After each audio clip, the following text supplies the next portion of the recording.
Good afternoon, everyone. Glad to see everyone's faces, and hopefully we will be able to resume these in person at some point in the very near future. But welcome to the final series in our workshops that we are in partnership with Caitlin and her team at TRG. Today's third session is 21st Century Listening, and we're very excited. We hope that each of you that are participating today will get have several takeaways from today's session. It's important to us that we not only continue to bring these types of programming to our grantees and to the community as a whole, because we learn just as much from them as we hope that you do. So I am going to shut up and turn this over to Maura, who will introduce our partners at Caitlin and her team to kick everything off. So welcome, and thank you again for being with us today. Thank you, Terry. And again, I echo what Terry said. It's so great to see all of you. I can't wait until we're together in person. Hopefully we'll see many of you in November at Perforum, and then hopefully next year at some of these sessions in person. So as Terry said, my name is Maura Scheffler. I'm the Director of Programs here at TACA, the Arts Community Alliance here in Dallas. We are super excited about this third session in our four-part series with TRG that we've called the Comeback Collection, that focuses on how we all can rebuild relationships and revenue as we re-emerge from the pandemic. And these kinds of sessions are so meaningful to us in that we're really trying to provide needed tools, training, learning, sharing to this community as we navigate a very unprecedented period that just doesn't seem to have an end, and it keeps teaching us more and more new things. So today's, each of these sessions balances, discussion, teaching, sometimes breakouts. This time we have a special guest, so we're really trying to structure these in a way that provides maximum value to each of you in attendance based on our topic. And today we are going to have a special guest with us, Kim Noltemy from the Dallas Symphony, to help facilitate our conversation about 21st century listening and help us understand at the Dallas Symphony, what does that look like in their work. If you missed the first two sessions, don't worry. You can totally go to TACA's website and both watch recordings of these past sessions, download the slides and other materials. Greg has just dropped that link in the chat to our workshop page. So feel free to take a look at those at your leisure. Also, to draw your attention to something and to promote a new kind of feature, a key part of our partnership with TRG Arts on this four-part series was also to provide one-on-one time with TRG consultants so that you can ask questions and continue your work and application of what we talk about between each of the sessions. At the start of our work together, those were formatted as kind of office hours is what we call them. We've decided to make an update to them. And so Greg will drop in the chat and we'll send to you afterwards a link to Caitlin's calendar. And you can just schedule 30 minutes with Caitlin to bounce your ideas off of her. Any question, there are no questions too big or too small. So please take advantage of those between sessions if you'd like. That was a key aspect of how we structured this, and we want to make sure that you are able to take advantage of all the learnings of the sessions and have questions answered when needed. I want to extend TACA's thanks to both Communities Foundation of Texas and the Sapphire Foundation, both of whom have provided support for our capacity building programming here at TACA. And then before I formally introduce Caitlin and Jenny, who's new to our work together, I just want to hit a couple of housekeeping items.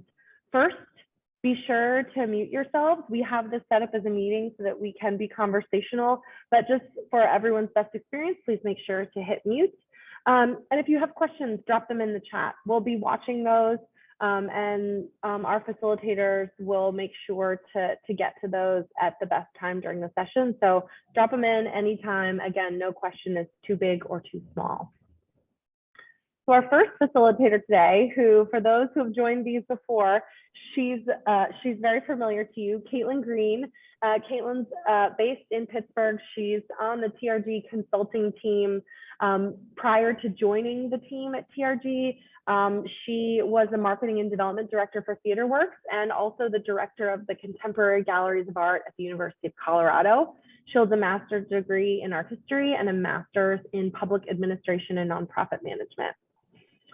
Our second facilitator, Jenny, who is new to our Comeback Collection team, is new to TRG, and we're so excited to have her. So Jenny was a professional properties designer and stage manager in theater for a decade before she decided to shift her focus to patron services.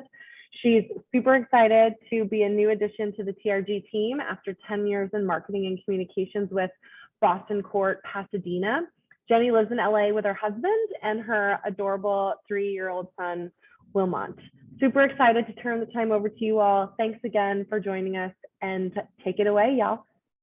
Thanks so much, Maura. Jenny, so happy to have you here with you all. Yeah, I'm so excited. Yeah. And be huge while we're giving thanks, so many thanks to Taka for organizing these, and to all of you for taking the time to be here and think about your strategies and relationships with data, with patrons, with campaigns, and with each other to help grow resiliency in your organization. So thank you for doing this. All right, let me share my screen and we're going to get going. We are, as Maura said, in part 3 of the 4-part series of the Comeback Collective. We're from TRG, and at TRG, we do 2 things really well. We teach and we learn. And we do this in all kinds of spaces, including things like this. We also work deeply in patron and organizational data.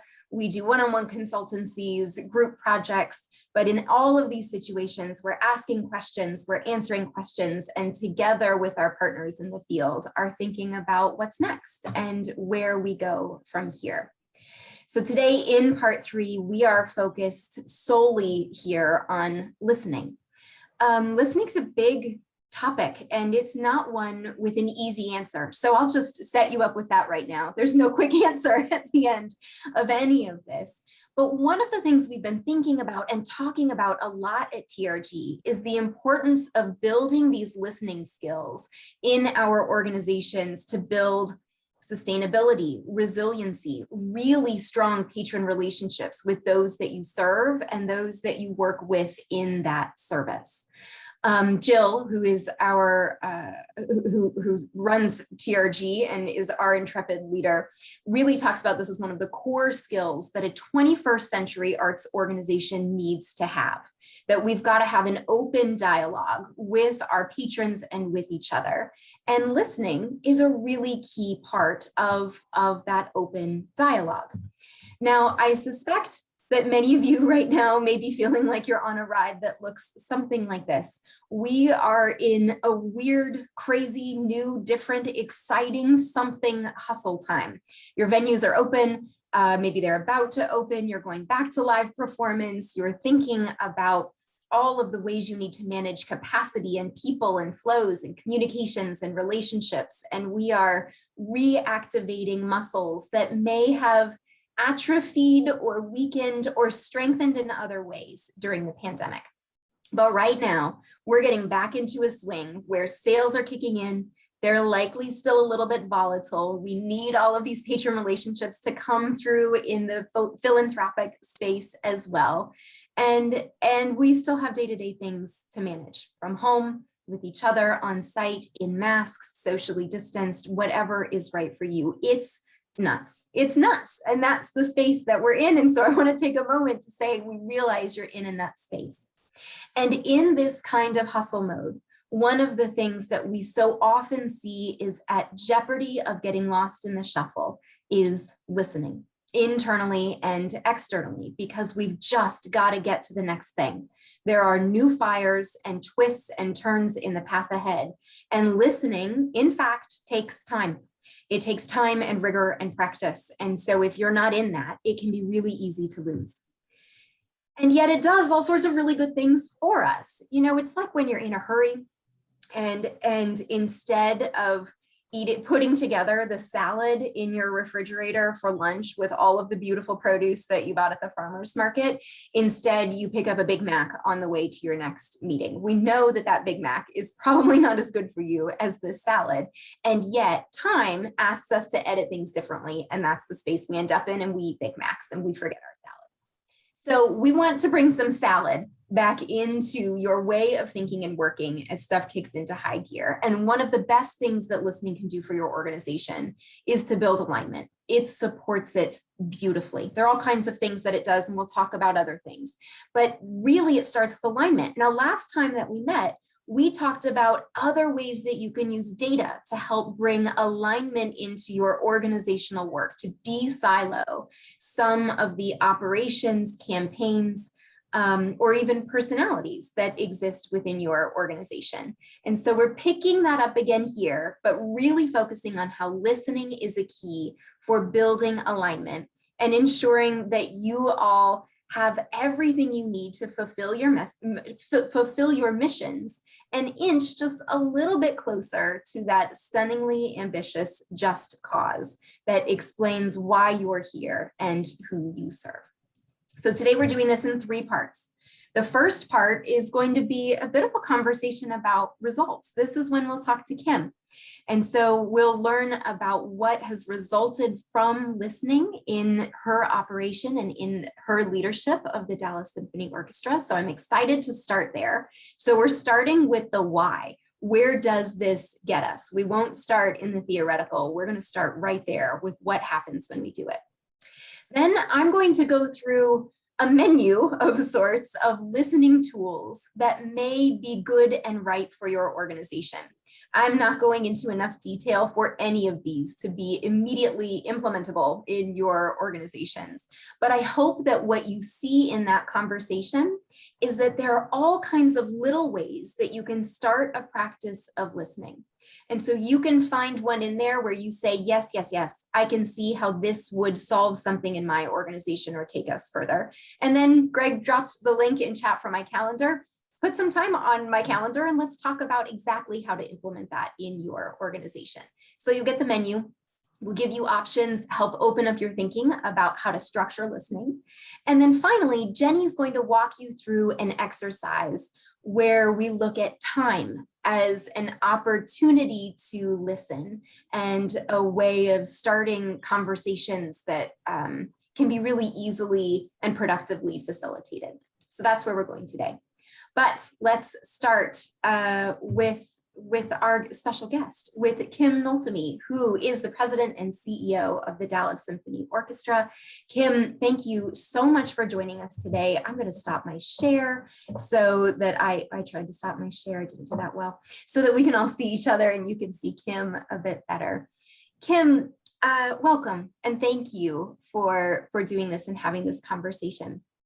I'm going to give Kim a couple of questions, and then you all are welcome to chime in with questions as we go, or drop them in chat, and I can ask them out loud at the end of this part of the session.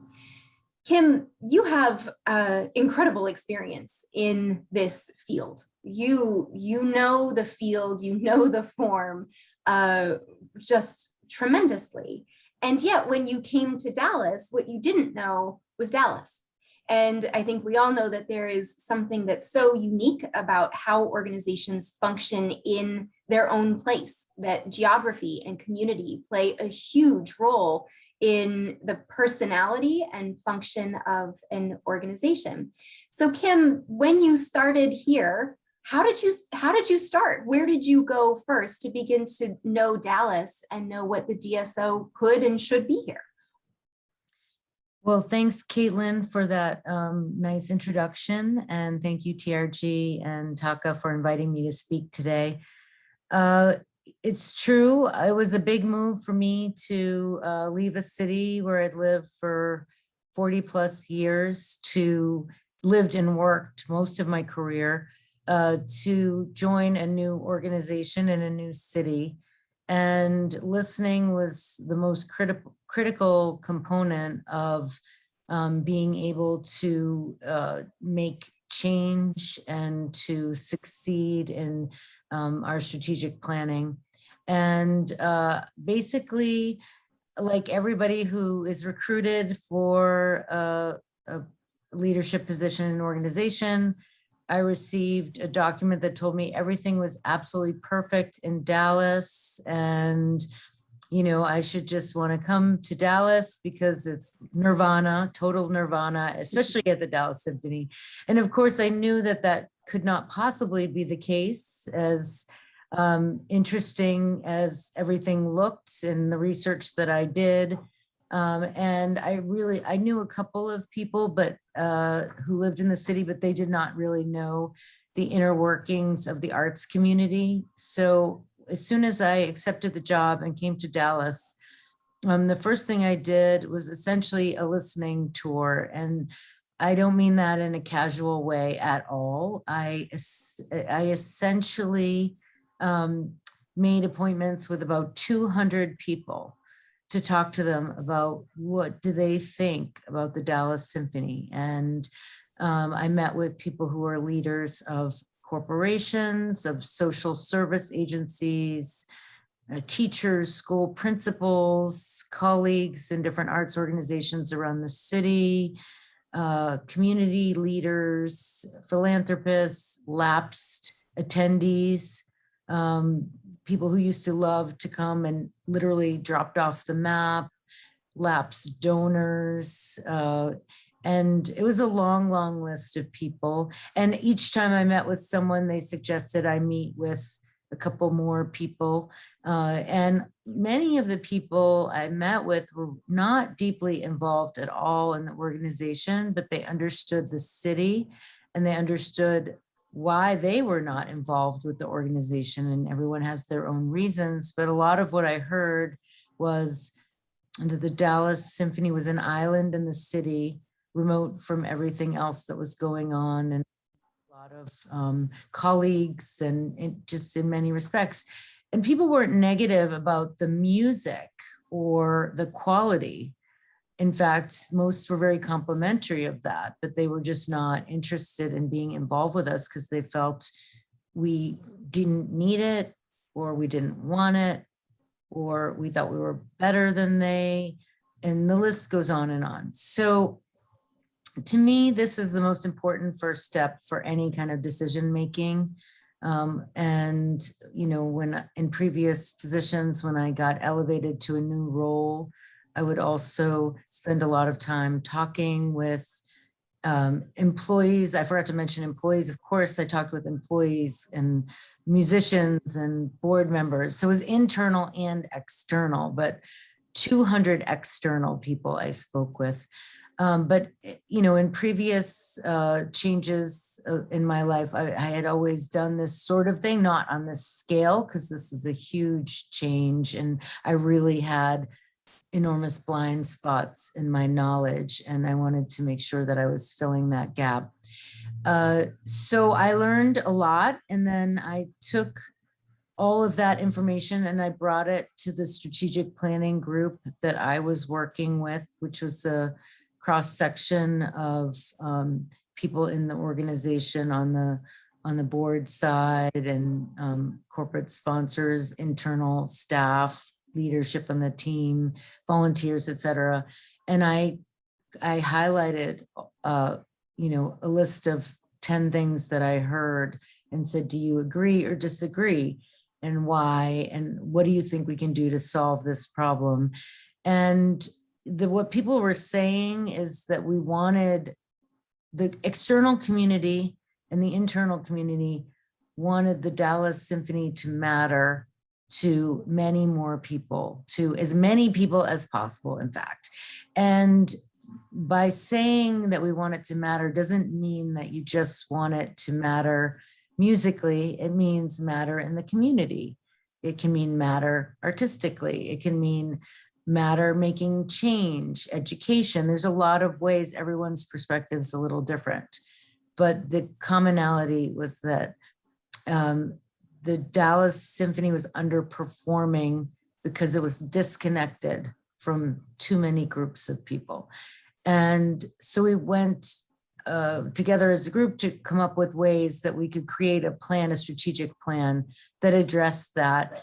and what you have to do in order for that to change. So on the basic business side, structural deficit has to change if you want to create an environment where you can be out in the community and doing more in education, because you're not going to be able to afford to do those things if you don't fix your financial situation. Perceptions from a PR and marketing perspective. If people have negative perceptions, then they're not going to want to take the leap and even go to a free concert. They won't be interested in a free concert because they don't think highly enough of the organization to even want to give up their time. And if we take off the financial lens and we think about what matters to people, we're all time starved and we all want relationships. And so if you would like to have time starved people involved in a relationship with you, there's a lot you have to do to change that equation. And that's what we set out to do through a variety of approaches. And I won't go into the details, though I'm happy to answer questions. And I'd be more than happy to send anyone our plan if you wanted to see the original plan. We're about to do a subsequent strategic planning exercise, which is essentially 3 years after the first one, because the world has changed dramatically in 4 years, and we need to evolve our plan to relate to what's going on now. But I'll bring up the topic of the pandemic challenges, because the strategic plan is a structure that exists, but then things happen. And how do you continue your strategic plan despite those kinds of things? And how do you move forward with your goals despite having all of the reasons not to, or all of the excuses not to? And so we took the time during the pandemic to make sure that we move forward all of our strategic planning goals, particularly the idea that we could connect with more and more people and be a more important entity in the community from a perception perspective and be more needed and valued. And so during the pandemic, we had concerts in our concert hall, the Meyerson, every week with small orchestras and very small audiences, starting with 50 people. And then we ended up with 500 people at the end of last season. But we knew that that was a complete conflict with what we were trying to do in the sense, I mean, it was great to demonstrate that music and live music is critically important and worth doing everything you possibly can to safely make happen, and then to record it and put it out digitally. That is certainly one important piece. But what was missing is the limited audience, right? You spend all your time trying to bring new people and connect with people, and then you say, oops, I'm sorry, you can't come because we can only allow 200 people in, and you're not on the list because we have to start with the funders and the board members and all that. So how do you solve that problem? And we ended up doing 300 concerts out in the community, which was better. In fact, being outdoors during COVID is always better than being indoors. And we created a pretty significant infrastructure to be able to continue that. And we tried to take music to the people. So where were people? They were going to grocery stores. So we play in front of a grocery store. When Arboretum was open, because it's a beautiful outdoor place, so we play in the Arboretum. The zoo was open, we play in the zoo. The parks were open and people were flocking to the parks, so we play in the parks. And then we put out the call to the community that, did anyone want us to come play on their street, in their yard, in front of their house? And would they invite their neighbors? Because we would not have a way to figure out how to invite all the people that were in their area. And on it went, and it kept building on itself. And the wonderful news is we connected with so many people that we never would have if it hadn't been for the pandemic. And the other thing that was great is the coming together of the orchestra and the staff and the board and the volunteers to create a way to do this, a path forward, the idea that we could do it, that we could do it safely, that we could find a way to motivate everyone when everyone was scared, right? Musicians are scared of each other on the stage. Musicians are scared of the audience. The audience is scared of musicians, right? In a building, less so outdoors, but still for the first several months outdoors, people were even worried because we just didn't know that much. And, you know, we obviously had masks everywhere and our musicians were tested daily because of UT Southwestern helped facilitate that. And we got some government funding to cover the costs of that. But knowing when you could take the fear of the musicians out of the equation, everyone knew they were safe and there was nothing happening in terms of worrying about them.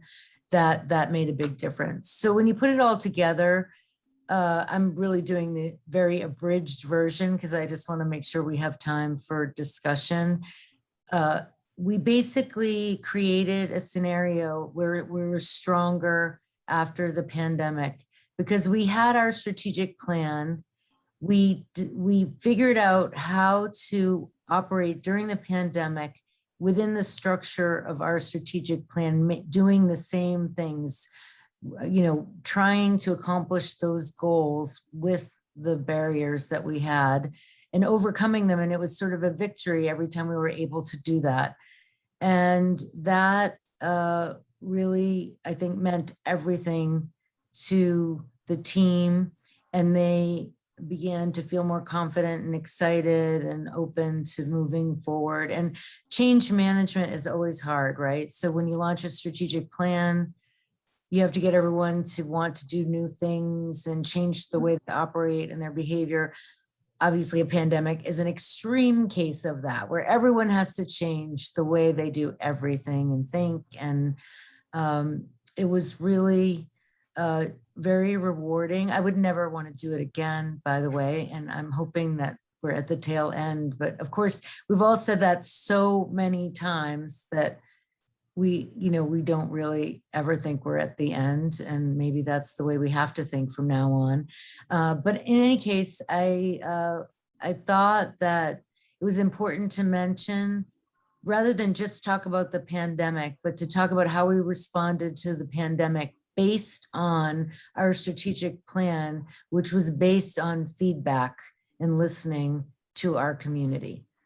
And so I'll probably pause there and see if folks have questions, and then I certainly could be more specific if we want to continue on this conversation.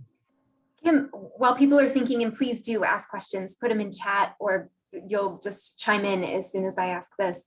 Kim, you said two things this morning that you've touched on here a bit, but that I just want to draw attention to because I was really struck by it when we spoke earlier. The first is that in all of this, in your purpose for listening, in the process that came after that, you really prioritized relationships over transactions, is how you described that before. And then the second, and I'll let you comment on these, was that you also talked about wanting to close some loops with folks that were a part of that initial interview process, so that you can affirm that you heard them, that you acted, and then reopen a new conversation at some point. So I'm wondering if you could just, there are things you would add to either of those pieces. Thanks, Caitlin. Well, yes, first on the relationships over transactions, I started in this business, I guess it was like 27 years ago or something. And I started on, the customer side, the marketing, PR, all of that. This big orchestras in America have become transaction oriented more than relationship oriented. When I started, there was this whole group of volunteers and they would sell youth concerts and they do meet and greets and they did all this relationship stuff and they knew everyone. And the staff kind of, to some degree, had the expertise, but hung on their coattails on the relationship side because they had the relationships and we needed them to help us. And at a certain point, everything became automated, right? With, wanting to do so many web transactions and use all the latest, greatest technology for, call centers and all of that. And then it became anonymous to a large degree. So subscribers and ticket buyers became, a cog in the machine rather than the person. They used to know who to call. They'd say, oh, I only want to talk to Katie in the box office. I love Katie. Just let her call me back when she's free. I'm fine, no rush. And Katie would get a Christmas present from that subscriber. And, this is just one small example, but there were thousands and thousands of these examples. And the front of house manager would know like half the subscribers' names and know their kids' names and their dogs' names. And I mean, it was just a very different model. And we used technology, and technology is so great in terms of doing many of the things we all need, but we lost touch. And yes, we still kept close with our boards and, people who give large amounts of money, but we lost touch with so many people really. And I think this pandemic has given us the chance to reestablish those relationships on in a much different way, in a personal way. And I think those relationships are really the key to our future success. People will talk about fundraising and, oh, you just have to build relationships with people. Well, how do you build relationships with people? You don't just go out to lunch. They've never come to a concert, or they have one subscription and you've never talked to them before and suddenly you're going to get a big gift. It's a lifelong thing. And sometimes you get lucky and someone just loves what you're doing or loves the program. But we're not doing well building that philanthropy in the same way we were 20 years ago because we don't have the relationships. We send everything via email. We don't want to talk to people. And if we don't want to talk to people, we're not going to do well. And if we don't listen to people, we're not going to do well. So I firmly believe that the transactional nature of what we've been doing in recent years has been a detriment and is part of the reason we in the classical music business have been suffering so much, and we need to address that now. The closing the loop with people who I talked with, of course, some of them have noticed what has been going on and feel like, okay, change has been made and this is great. And I feel like I was part of it. But it is really important to actually circle back and talk with people directly and say, you mentioned that we were really not doing this well. And as you can see, we've worked on this. What else do you think we could be doing? Do you have any feedback on how we did this? And I think that it helps evolve the next steps, because we are too close to what we're doing. We need all of that external information, validation, and suggestions. And I actually was doing a new staff orientation this morning. And one of the things that I said is, I want to hear your ideas. I firmly believe that everyone who is in the organization working, talking to the patrons or the customers or the audience every day, who's talking with their colleagues about what's going wrong, actually have the best ideas. I do not have the best ideas. I have the ability to implement the ideas to make sure that they happen, but I am not going to have the best ideas because I am not the person who is, every single day getting all the important information in a way that gives me a sense. I can look at research studies, of course, and I do look at that. You have to put all of this together, but we need to listen from the every level of the organization, externally. And of course, we do have to listen to our the people who are investing, but their perspective is very different than the average person. So we really have to balance that. Yeah. Kim, I saw so many nodding heads for those of you that have your cameras on, and some notes in chat here, really saying all the things I would say. You know, what you've said here is brilliantly stated. I will borrow that from Nicola, who said it first. The way that you're talking about relationships is how we think of relationships. And yet so often we do see organizations prioritizing efficiencies and technology above that relationship building and still expecting the same kind of returns. And so we've got to find balances in all of that to be able to serve more so that we can still work in that one to many, many, many that we all seek to do, but to be able to build relationships along the way that allow us to do this kind of listening in specific moments like yours, when you started in a new place, to come in and listen openly. Yes.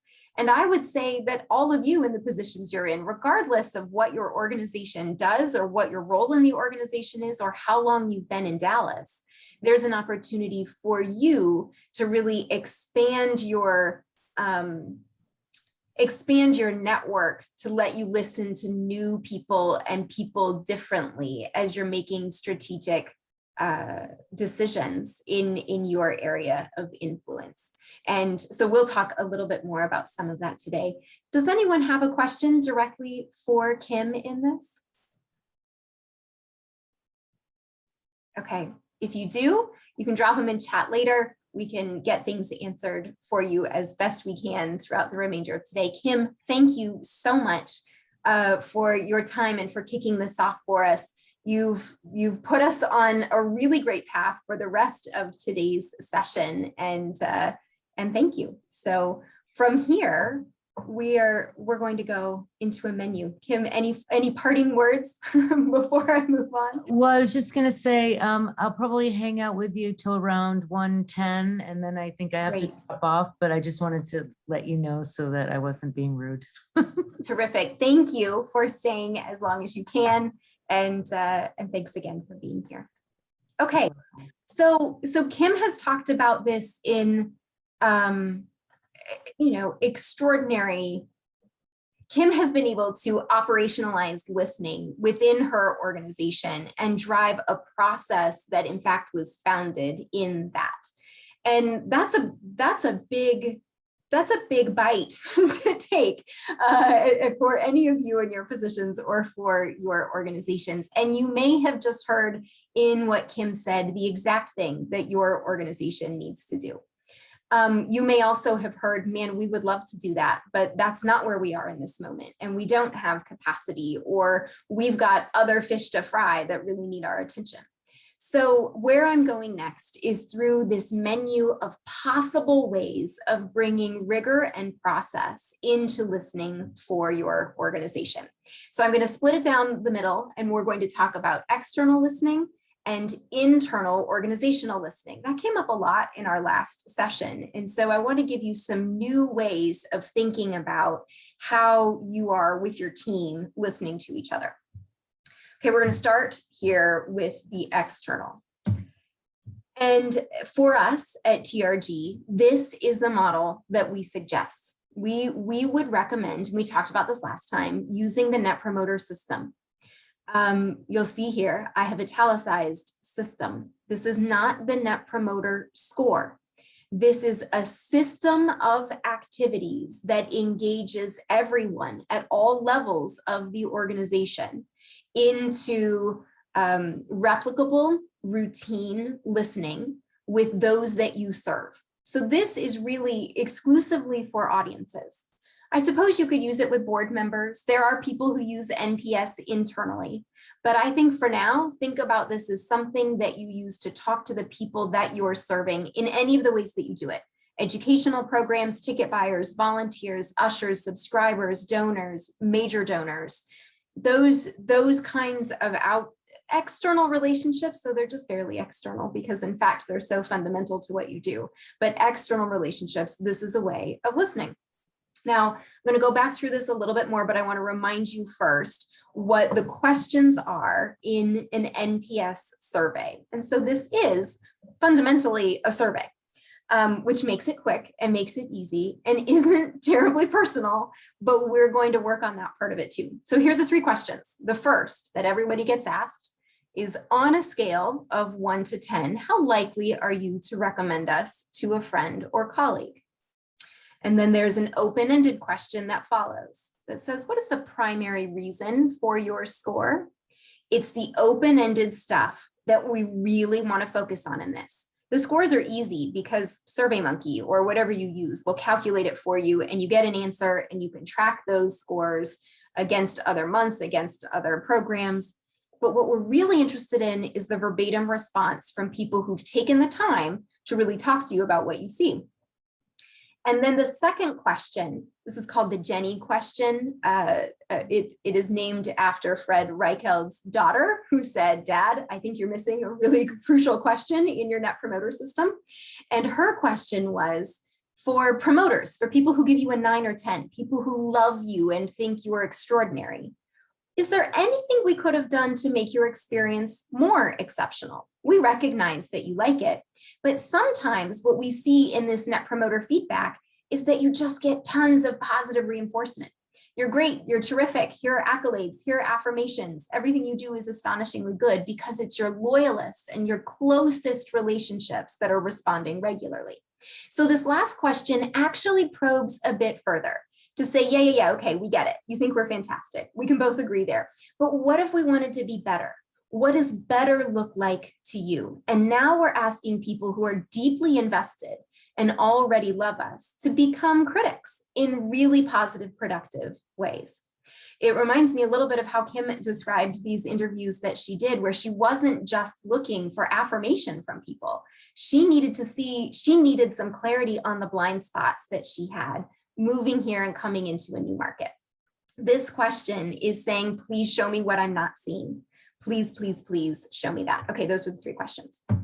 Now, things that we talked about last time that I'll remind you again here is that we want to segment these. Can't bucket everybody in the same NPS and compare them to each other because we have different relationships with people. So however you are defining relationships in your organization, whatever that segmentation is, that should follow through in the Net Promoter System, because we want to talk to people who have similar relationships and whom we engage similarly in the same kind of units. So of course, segment it. It can be fairly simple. It can be really nuanced, whatever's right for your organization, you pick. Now, here's what the system actually is. Yes, it's a survey. It's a survey you have to send, and then you have to read it. But what it really is an opportunity to open conversations internally at your organization with all of this new external input. I mean, I'm telling you what a survey does. You know what a survey does, but this is the important part, is the opening of internal conversations. And then we've got to close loops directly with the patrons who have given us that feedback. That means that right now, if your patron surveys are anonymized, you got to stop. Because right now, people give you great feedback or hypercritical feedback about a bad experience, and you can't correct it with them. So this is the opportunity for box office, marketing, development, artistic, programming, for your entire organization to be able to respond to people directly, just as people have directly responded to you. I'm working with an organization right now in Toronto that's not a huge organization, and they have leaned into the Net Promoter System heavily. And in fact, they call every single person who provides verbatim response. And sometimes these are people saying, that was the best concert I've ever seen. Thank you so much. And they call and they say, thank you. We're so glad you enjoyed the concert. Thank you for telling us this was your favorite. And then they ask them another question. They also call Elisa here, who said that the concessions were horrible and she's never going to come back, so that they can repair the relationship or at least further explore what went so wrong there. But in any case, they're closing every single loop that's opened there, and they're learning so much about what needs to change in their organization. They're also learning what's going really, really well. So that's the system. The system is an ongoing conversation where you're opening loops with people and directly closing those loops, but that internally you're processing these things as a team to say, folks, we have 52 Elisas every single show. I think we've got to fix concessions. This was not an Elisa problem. This is a concessions issue. Or we've just identified another 300 Marcos. How can we bring them along on this journey? What's our plan for people that are responding in this way? So this becomes very tactical work that is entirely relationship driven and always has high outcomes. It takes time, and yet super critical work. Okay, that is an external way of thinking about listening. We like this way because there's a lot of data and we know it, and it works across almost all industries. So we can talk more about this individually if you want to go there. But I'd like to talk about these internal bits because you all talked about internally, how are we listening? And this really builds off our last session together around de-siloing. Got two segments here. The first chunk is around adding a leaf to the table. I have metaphors for you today. And so my metaphor today is about making your table bigger so that you've got more voices around it at critical times. And then the second section is about creating a shared vocabulary. So first, let's talk about opportunities to add a leaf, just like this one, to your table. I have three things that you might consider. There's so much on this slide. If you don't want to read it, don't read it. Just close your eyes and listen. You'll get the slides later. Building a bigger table, adding a leaf, pulling up a chair is really about sharing information, space, and influence. That's how I'm thinking about this kind of activity. And here are three very tactical, very doable ways of managing this. The first is to ask people to gut check your work, not your math. Excel can gut check your math for you. I'm talking about asking people to gut check strategic decisions that you're making. As a marketing director, I'm saying have somebody gut check that ad copy for you. Does that land right? Is that actually doing what you think it's doing? You've all seen ads, I see them, where you see a billboard where you think, did nobody read that billboard before they paid $4,200 for that to be on my commute to the office? Don't be that. Bring other people around your table, even if you're a department of one. You've got other people in your organization. You have board members, you have friends, you've got family. Send it to somebody. What are you not seeing? Look for your blind spot in this and ask people to challenge the assumptions you've made in the work. When we try and gut check our work by inviting other people into the conversation, we are promoting a culture of collaboration, of perspective sharing and an openness to new perspectives, of a commitment to alignment. Marketing, if you're not showing development what you're doing, how can they possibly talk to all of the same people in the same language you are using, right? We want to have this institutional alignment, and we get new information because inevitably someone will say, oh, well, I think this means that this program is about XYZ. And you'll say, what? No, that's not at all what this program is about. How did I miss the mark there? Let me find a better way to represent this. Okay, that's number one. Gut check your work. Have somebody look at it with you, for you, critically. And it doesn't have to take a lot of time. This can be quick work. Number two, revenue pacing meetings. This sounds super fun. I'm sure this is going to be the one that everybody picks. Everyone wants a good revenue pacing meeting. Revenue pacing meetings should be these things. They should be fast. 20 minutes, 30 minutes tops, weekly. Every single week we should do this, do it standing up, make everybody stand outside in the wind right now if it just keeps people super focused and ready to go. But this is an opportunity to review top line revenue for your organization against the active campaigns right now. So think of how often you've got more than one active campaign. You have development running a calendar year-end annual fund acquisition campaign. Now, because this year's weird, we're still working on subscription renewals. Oh, and we have to start selling our holiday programming all at the same time. That means basically everyone on the administrative side of your organization is in active campaign, selling, revenue tracking, transactional, hopefully relational mode. We've got to start figuring out what's working and where. So in these meetings, you would want to look at, of course, revenues versus totals. You should really also look at units. Are we actually serving as many people as we need to in this? As many households? Are we engaging enough relationships here to really get us where we need to go? Because it's not just about the transaction. Where are we going next? Where do we see problems on the horizon? Maybe development says, folks, we are pacing so far behind in acquisition right now. It is not happening in November. We cannot move the needle. Then you already have all the people around the table who can help you solve it. Okay, what does this mean? Does it actually mean right now we're going to reallocate resources into subscription, which is flying off the shelves right now? Does it mean we need to focus box office attention on doing some courtesy calls for development because subscription is selling itself? How do we start using all of the tools and resources around the table to solve the most critical issues that we're able to bring up in these meetings? This is about expectations management as well. I'm sure there are some artistic team members on the team or on this call today. As someone who is in marketing for a long time, we often joked that if a show sold well, it was an artistic triumph. And if it didn't, it was a marketing failure.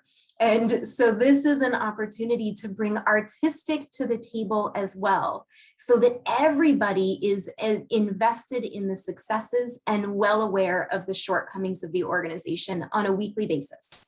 This gets surprises just out of the organization. There's no surprise left here in terms of how our campaigns are performing. Again, this is about alignment, and then it's also about this joint problem solving. When we're solving problems together, we are listening differently. We've put something forward that says, I need input. And now you've got your listening ears on because you're not solely responsible for it. You've got a team to say, here's how we think we can help manage this. Here are opportunities that we can explore. Now, this isn't about blue sky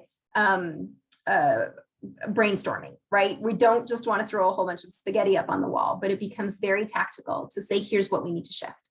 And everybody's in the room when you make the decision, and then you can just go. Okay, revenue pacing meetings.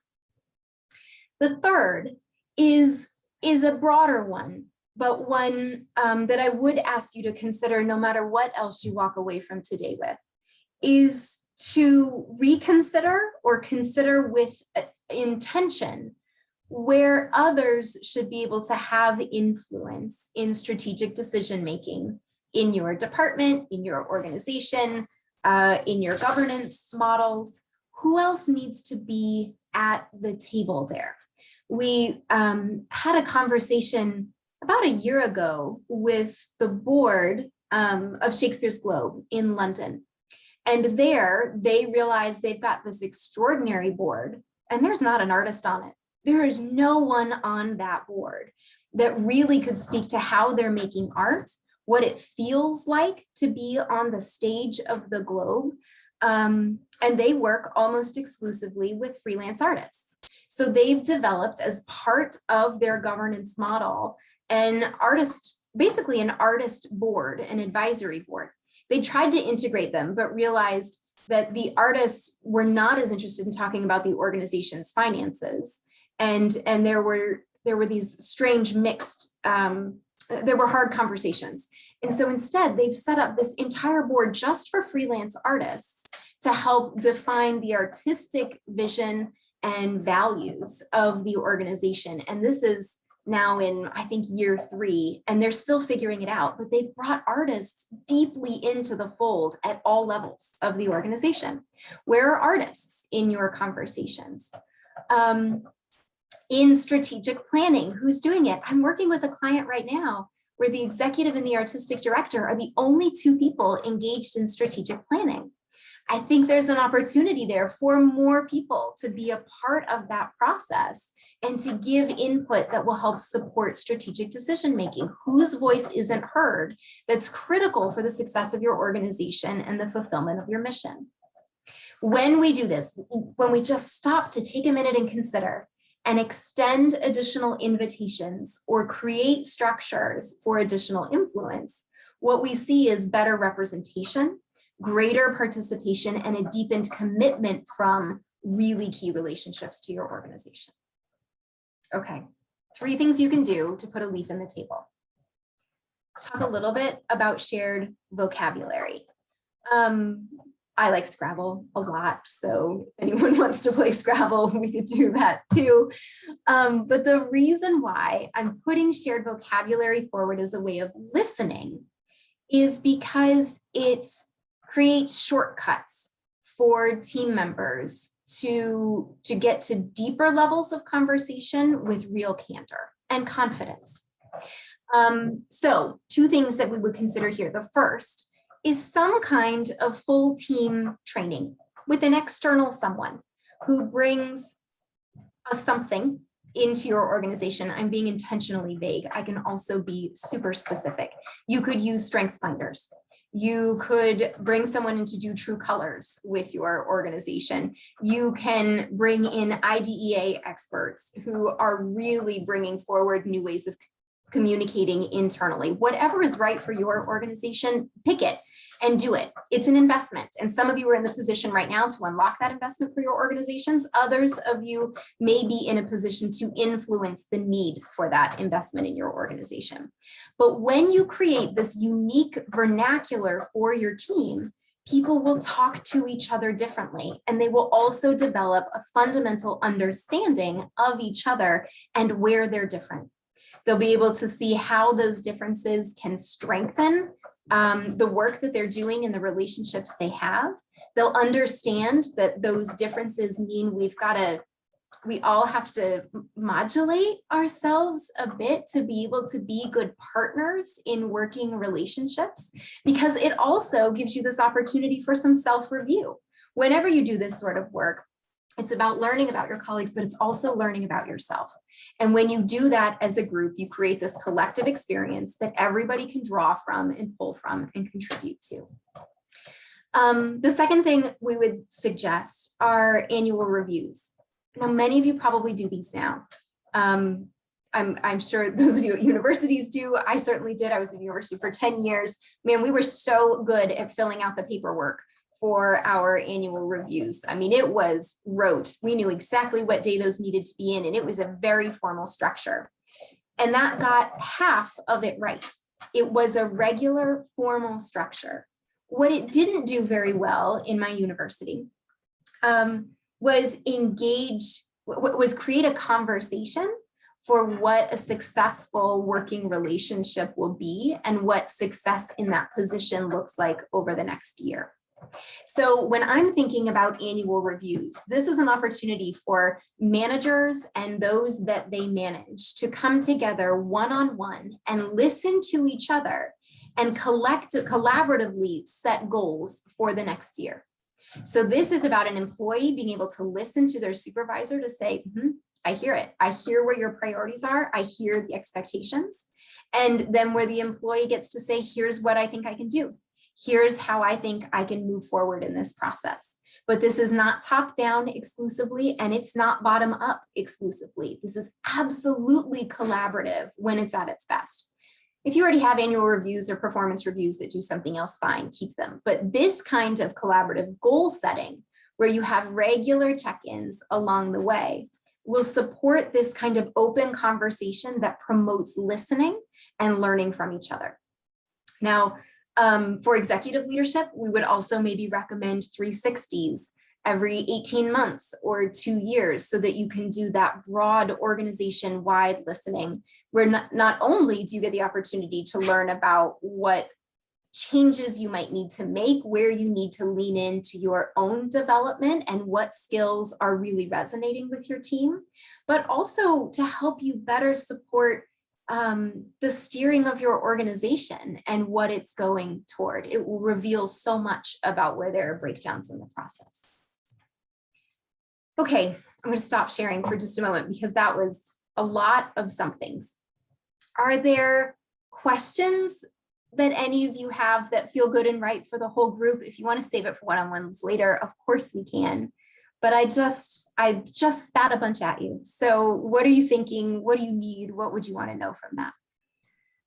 Caitlin, I just wanted to make one comment in terms of the collaboration between the various groups in the organization. I mean, I think everyone intellectually understands that's completely ideal and the goal, but especially in larger organizations, certainly in the orchestral world, there's definitely an imbalance of power that the statement you made to lead off your conversation of artistic success is when it's sold out, and when it's not, it's a marketing failure.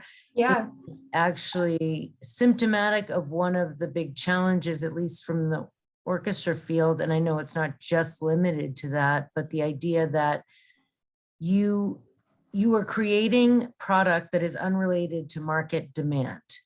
And so there is an imbalance of artistic influence. And again, the mission of my organization, and I'm sure most on this call, is artistic excellence, right? So of course the artistic is driving a lot, but that I think is what causes the breakdown in collaboration of what's the point in collaborating if it's just going to be the same output, you know, from the artistic team. And it's a really challenging thing because we have 501c3 status because we're mission driven, because we're not supposed to be about making money.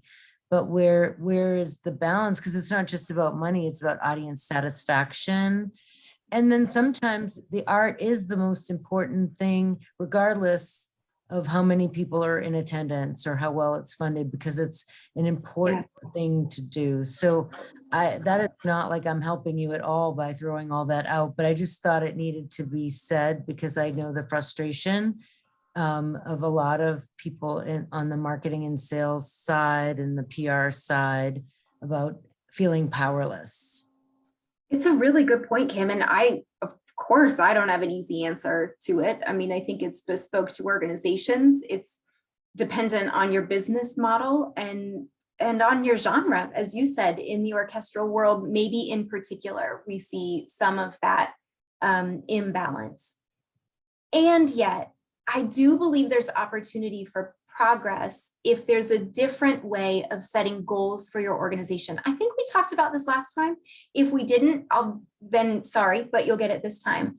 We do set transactional goals for all of our performances, our exhibitions, our everythings. We need to make this much from single ticket buyers and from subscribers. We anticipate selling this many units. We've got budgets, right? And so we are able to articulate these sorts of goals. A step that I might suggest taking to be able to define success beyond what's articulated in the budget would be a process where artistic and marketing and development and box office and executive leadership, whoever needs to be at the table, comes together and says, okay, what does success look like for us? Let's talk about really what it would mean to be successful, even if we don't meet our budget or if we exceed it, but we already have a budget. So that's over here. What are other ways of defining success here? Maybe it's successful if we see more new to file buyers than ever before. Maybe it's successful if we see people from a geographic area that we have specifically targeted for this show. Maybe it's successful if internally we're able to smooth out areas of friction that we've historically had, that it's about building a new process internally. But these kinds of conversations, I think artistic can be really productive in, and it gives us a different way of assessing success later when we set goals that are in addition to all of the financial stuff it is critical. The financial stuff is there and critical and real, and it's not going to go away. But there's more to it than that. We are 501c3s because we have a mission, because we are here to do something. So let's talk about the something that we want to do in each of these campaigns or seasons, or however you want to start to think about that. And then track yourselves on it. Come back at the end of that cycle and say, did we do it? Were we able to iron out the problems that we had internally to better mantle this campaign? Did we serve not as many people as we wanted to, but did we get the breakdown of audience that we were really trying to build here? Did our NPS open-ended feedback increase in positivity or in criticality, which is what we asked for? So I think that might be a place to start. It doesn't fix it, but it at least opens a different conversation there. Okay, let's talk about all of you. So for the last part of this session, we've got 20 minutes. We've got an activity to work through where we're using time as a way of starting a conversation that is grounded in listening. Jenny, I don't know if I have at all presented that well for you to take from here, but I turn the baton to you. Absolutely. Thank you, Caitlin. So I'm going to put a link in the chat here. This is a link. As soon as you click on it, it'll download a lovely color-coded spreadsheet. So if you want to take a second and go ahead and do that, this is what it looks like. Thank you, Caitlin. Basically, what this is going to do is this is going to get you to start thinking about all of the things that you do in the course of your job, which I'm sure are incredibly plentiful. One thing about our sector, which we know, is that it attracts incredibly competent, deeply passionate people. And that combination is incredibly powerful, but also very easy to lead to burnout, which is what I think we're all experiencing in some level during this crazy pandemic. This activity is going to highlight some things that you maybe want to decrease doing, things that you want to spend more time on. So this is what we're going to do in the last 15, 20 minutes or so. So the first piece of this is to write down key activities. How are you spending your time in your job? The good, the bad, all of it. Then quickly put a percentage next to each task. If it adds up to more than 100%, then that's great information to start working with. I would like you to think particularly about how much time you're spending on these particular tasks. Now, the types of tasks, think about any time frame that works for you. Pick a week, a month, a quarter, however you want to look at it, and find what I like to call a mama bear sized task.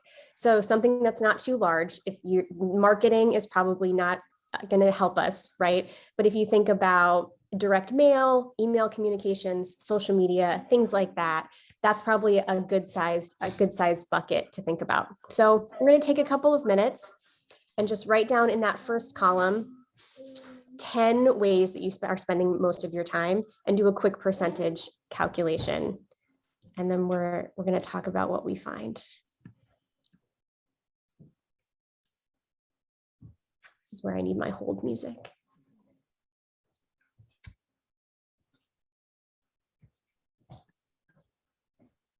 Greg looks like he wants to sing. I can feel it.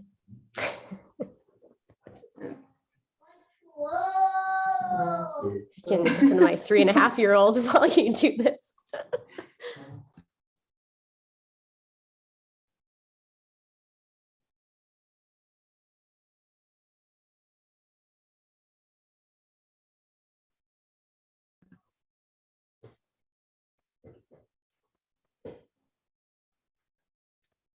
Oh, that's an interesting question. Thank you, Emily. Recommendations if you've just started. Well, congrats on the new job. And I don't know, Caitlin, do you have a recommendation about that? Yeah, well, you might look at what you use, what you know. Where do you want your, maybe talk about where you want your time to go and where you think it's going to get stuck based on past experiences that you've had.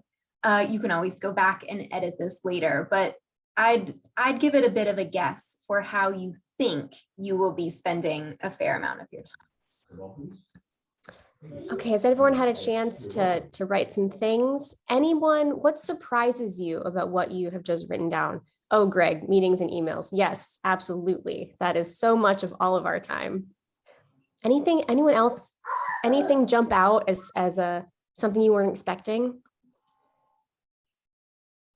Particularly something that has a lot of time associated with it. What are your big time buckets or time sucks or time investments, depending on how you feel about it?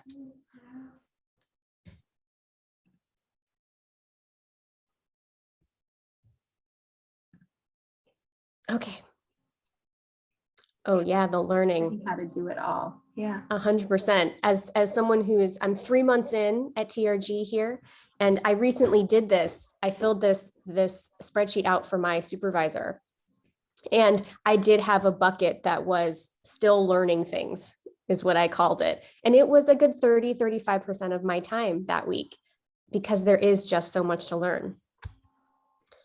Okay, the next piece of this is you're going to fill out those next 3 purple columns.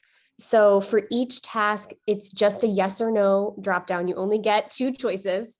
And to say, is this task generating revenue, or is it mission critical or other? You don't have to name the other bucket. You just have to note that it's not revenue and it's not mission focused. So I'm going to give you a minute to go ahead and assign a yes or no to the tasks that you put in that first column. Mercedes, it's a rough bucket, right? Troubleshooting system errors. Yeah. Tech, like how are we just managing our lives and things that are coming up in all of this? Do we account for all of that time that those pieces can take?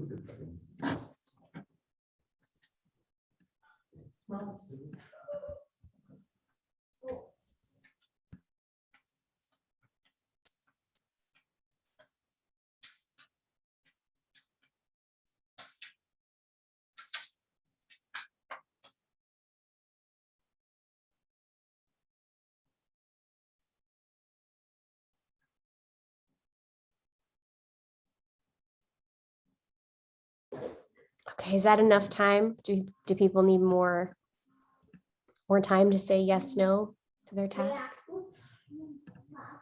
Okay, so now that you have bucketized, for lack of a better word, the tasks that you put in that first column, in an ideal world, how would your time change in the tasks that you have written down? So I think this is where we can focus on tasks that are both generating revenue and super critical to mission. Are you spending enough time on those tasks? And then all of the things that landed in that other bucket, are there things that we could stop doing, that we could pause, that we could find a better solution, things that we can make automated, find an automated system? Can you find a better internet provider so that you're not spending so much time waiting for your internet to come back? That was a lot of us, I know, at the beginning of pandemic.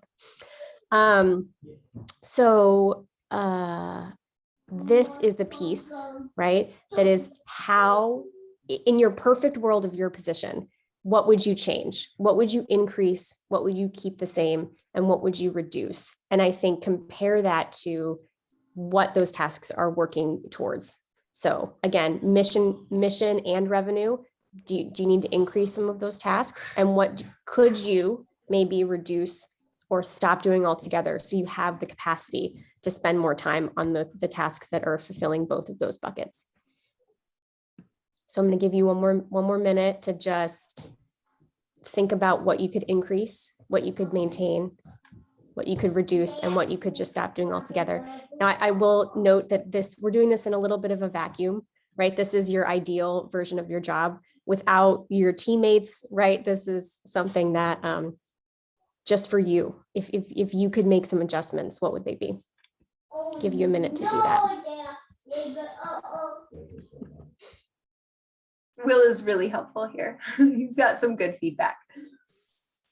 His monster trucks are overperforming right now, so he's very excited, guys. I see.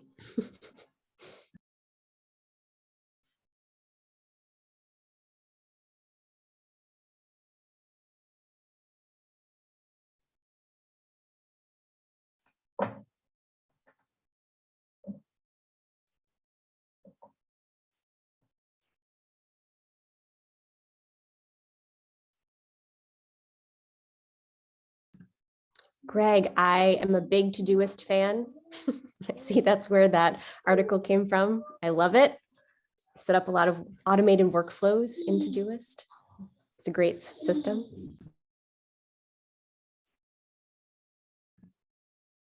Okay, so now that you've thought a little bit about that, it brings us to that final column called action. And this is where we can take all of the things that you've just written down and figure out what can you actually do. Can you set up a 15-minute revenue meeting that Caitlin was talking about at the beginning to kind of get everyone on the same page a little bit more? Can you research, like Greg was just mentioning, a system that can help you be more efficient in certain ways? Can you collaborate differently? Can you, what can you activate? What can you activate today to make some of those changes happen? And this can be in brainstorming that you're doing alone here, or feel free to say something aloud to the group if you have an idea that you would like to take some action on.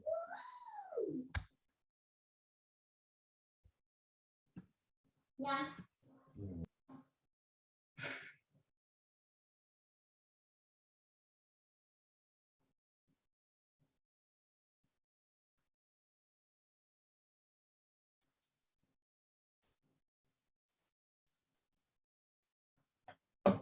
No.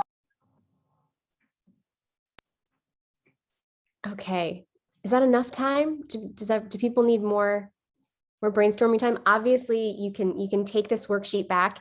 The whole rest of the spreadsheet you'll see are ways you can zoom out and use this in a departmental and across your whole organization to figure out how your teams can work better together. So we won't go through all of that right now, but that's just another piece of this that you can go ahead and work on. Caitlin, did I miss anything? No, I don't think you missed it. I would just take it one step further from here, Jenny, that this using a tool like this is about can be about starting a productive conversation with the team that you manage, the team that you work with your supervisor, to be able to say, this is how I'm spending my time. Is this right? Look at this together, because this is where I think we need to make some adjustments. And here's what that would mean for those of us who are working in this sphere. And I think that's where this becomes a really critical listening tool, because we've now brought some data into a conversation that takes us out of, crisis burnout mode. You may still be in crisis burnout mode. I'm not saying this is going to solve that for you, but it's let you reflect for a moment and then bring something forward that says, here's what I'd like to have a conversation about. And we want a conversation that's really outcome driven, so that we're not hanging around in our own muck, which can happen. I do that sometimes. Sometimes it actually feels great just to roll around in your muck and embrace how hard it all feels. But this tool is about asking those around you to listen and then to problem solve with you about how you can better use this incredible asset for your organization that is your time. So that's what we have here. Okay, I'll have a quick wrap up. Maura, if you have anything you want to share at the end, I will pass this back to you to say goodbye to everyone. My advice to all of you today, Jenny and I share this advice for all of you today, is to pick something. In anything that we talked about today, pick one small something, pick one huge something, whatever feels good and right for you, and share that with your colleagues, that would have an impact, where that would impact your relationships. Discuss it. Talk about whether or not that's right, augment as you need to, and then try it. But remember, our goal here always is to put something into action to give you a different, better result at the end. And so I hope you will all accept the challenge of picking a something, talking about it with your people, and giving it a try to see if and how this can help support listening within your teams or within your organization. As always, it's a pleasure to spend time with all of you. Thank you for being here. You've got my email, you've got my calendar. You know how to get a hold of Maura. We can put you in touch with Jenny. We are all here to continue the conversation and help. Maura, thank you so much for having us.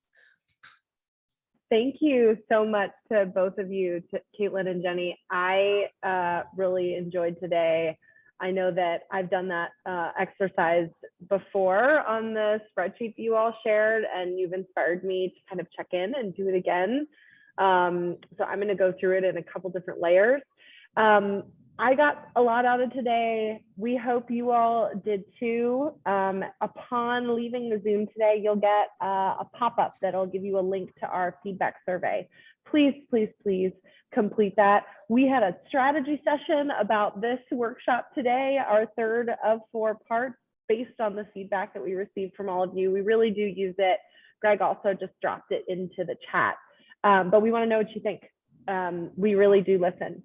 And then next steps, make sure, as Caitlin said, to sign up for 30 minutes. If this percolated, if things got percolating and you have some ideas, get some time on her calendar, or reach out to any of us. We're really, really grateful for the time we have with TRG and this partnership that we have on this session. I'll send an email with also some follow-ups for you all regarding the link to Caitlin's calendar, feedback survey, registration for our final session in January of these 4 parts. And I hope we'll see many of you either virtually or in person at Perforum this year, which is on November 15th at On the Levee from 4:30 to 8. It's going to be in the afternoon. Yeah. There's going to be food, drinks, amazing panelists and conversation, artists. So we hope we will see many of you there. And if you can't be with us in person, we hope you'll tune in to the live stream, which will be up on KERA's Art and Seek. Greg will also, Greg already did drop the link in the chat for more information on this year's Perforum on reimagining the future of the arts. Thank you so much, Caitlin and Jenny. Thank you to all of you for joining us, and we'll see you next time. Thanks, Take everybody. care.